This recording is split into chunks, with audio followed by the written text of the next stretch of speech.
$3.99 siya pag bumili ka ng dalawa. Tapos may makukuha kang 5 extra bucks, kaya magiging $3 lang yung dalawa. O, diba? Good deal. Ito, meron tayong coupon, $3 off, $4.99 siya bibilin ko. So $2 na lang siya, diba? Ayun, tapos meron ka pa makukuha 5 extra bucks, libre na siya. Yun, ganun ang diskarte. Kakalabas ko lang ng CVS kasi may pinag-up akong gamot ng apo ni David.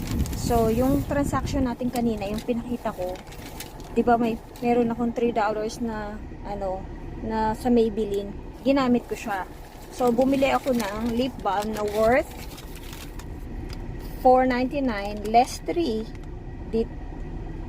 Magkano na lang? Halos $2, diba? Ayan, binayaran ko plus tax, $2.15. Plus, may nakuha akong $4 na cashback na ginamit ko naman sa second transaction ko. Ayan. Tapos, yung Colgate na binili natin kanina, yung pinakita ko, $3.99 siya. $3.99.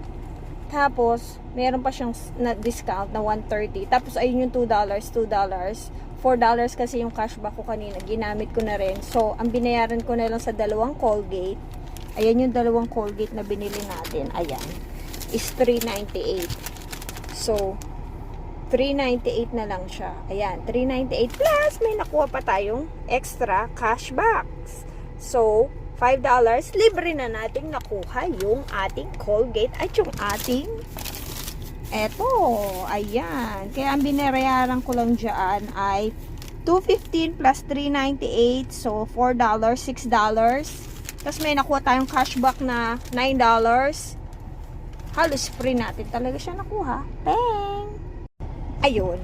Ganun lang dumiskarte dito sa Amerika. Basta mahilig kang mag-coupon. Talagang makakakuha ka ng coupon na na magagandang deals. Kaya lang, wala akong balak mag-coupon kanina, pero nakita ko sayang kasi. So, ayun, another day, another blessing.